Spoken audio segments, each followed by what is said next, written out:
حشر میں سید وہ تم سے بھی کہیں گے دیکھنا. حدیث بتا جس نے تعویذ لٹکایا تو شرک کیا. کیا حدیث؟ جس نے تعویذ لٹکایا تو شرک کیا. من علق تمیمۃ فقد اشرک. شریعت کی نگاہ میں شرک ہے. نبی کریم صلی اللہ تعالی علیہ وسلم کی پوری شریعت میں تعویذ کا حکم نہیں ہے اور نہ ہی پورے قرآن پاک میں ایک آیت بھی تعویذ کے حق میں ہے. قرآن کے بھی تعویذ لٹکاتے ہیں نا. جی قرآن میں شفا ہے, جی سورہ بنی اسرائیل میں ہے. جی شفا ہے تو یہ تعویذ لٹکانے میں. اسلام میں جادو ٹونے کرانا, تعویذ کرانا جائز نہیں ہے, اسے شرک مانا جاتا ہے.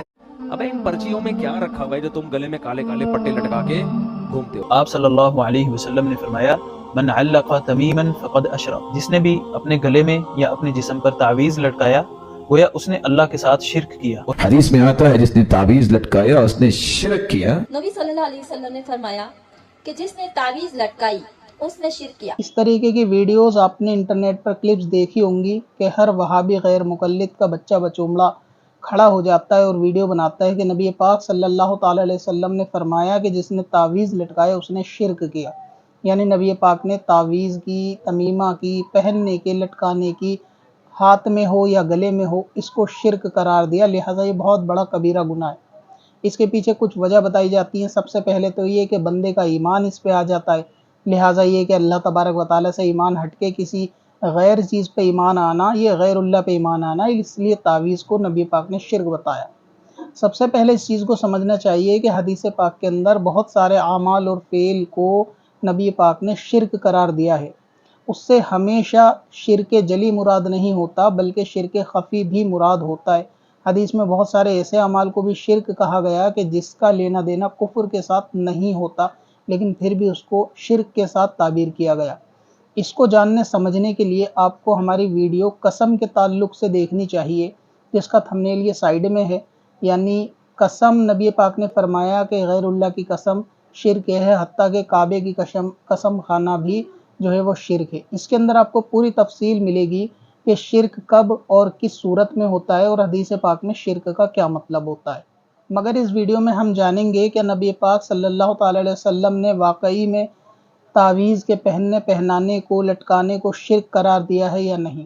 سب سے پہلے تو یہ سمجھنا چاہیے کہ حدیث پاک کے اندر تعویذ کے پہننے کو ہی صرف شرک قرار نہیں دیا گیا بلکہ دم کرنے کرانے کو بھی شرک قرار دیا گیا, اور اس کے بارے میں بھی حدیثیں موجود ہیں. یعنی ایک طرف دم کرنا کرانا, جھاڑ پھونک کرنا اور ان چیزوں سے علاج کرنے کو بھی شرک قرار دیا, تعویذ لٹکانا, تمیمہ لٹکانے کو بھی شرک قرار دیا. سب سے پہلے تو یہ کہ تعویذ اور تمیمے کیا فرق ہوتا ہے تمیمے میں, اس چیز کو آپ پہلے خود اہل حدیثوں کے دادا جان کی زبانی سن لیجئے. یہ تعویذ وغیرہ بنا کر گلے میں لٹکانا یا بازو پر باندھنا بالکل جائز ہے. کوئی یہ بدعت نہیں, نہ اس میں کوئی حرام اور ناجائز ہے. کوئی آدمی نہیں باندھتا تو کوئی یہ فرض واجب بھی نہیں ضرور باندھے, مگر جائز ہے. صحابہ کرام اور تابعین سے چلا آ رہا ہے, صحابہ کرام اور تابعین سے چلا آ رہا ہے. جو حدیثیں سناتے ہیں کہ اللہ کے رسول نے فرمایا جو تمیمہ باندھے گا وہ یہ ہے, یہ وہ سمجھتے نہیں. اگر ابن منظور کی پڑھتے لسان العرب پتہ چلتا, وہ لکھتے ہیں لغت عرب میں سب سے بڑی کتاب کہ جو لکھی ہوئی عبارتوں کو, تعویذوں کو تمیمے کہتے ہیں. یہ جاہل ہے, نہ انہیں عربی کا پتہ نہ دین کا, جاہل ہے, نہ انہیں عربی کا پتہ نہ دین کا. وہ عبارتیں نہیں ہوتی تھیں, وہ تو گھوگے, من کے, ہڈیاں, جانوروں کی ٹانگیں, کسی کا پڑ. مشرک سمجھتے تھے کہ یہ پتھر باندھنے تو یہ فائدہ ہوتا. وہ ظاہر بات شرکی ہے. یہ تو درخواست ہے اللہ کے نام پڑھ کر پھونک دے یا لکھ لیں کہ اللہ بیمار ہوں شفا دے, ہر وقت لٹکائے پھرتا, اس میں کوئی برائی نہیں. اس لیے امام ابن تیمیہ, ابن قیم سب لکھ کے زیادہ بعد میں تعویذ لکھے ہیں کہ اس کے لیے یہ لکھو. شاہ ولی اللہ رحمۃ اللہ علیہ نے لکھے, نواب سید حسن, مولانا تھانوی رحمۃ اللہ علیہ, بڑے بڑے نیک لوگ یہ کرتے ہیں. کوئی نہیں کرتا نہ کرے, ہم کب کہتے ہیں. کوئی خمیرہ نہیں کھاتا, اڑکے گلاب نہیں پیتا, نہ یہ, مگر اس کو برا نہ جانے. یہ علاج ہے اور بہت اچھا علاج ہے, اس کو نہیں غلط کہنا چاہیے. تو آپ نے سنا کہ انہوں نے یہ بتایا کہ جو تمیمہ لٹکانے کو حدیث پاک میں منع کیا, لوگوں نے اس کو تعویذ سے کمپیئر کرنا شروع کر دیا, جبکہ وہ کفریہ شرکیہ معاملات ہوا کرتے تھے کہ جو دور جہالت کے اندر گلے میں ڈال لیا کرتے تھے. اس کی مثال آپ ایسے سمجھیں کہ کسی نے شفا کی نیت سے الو کا ناخن پہن لیا, کسی جانور کا دانت باندھ لیا, کسی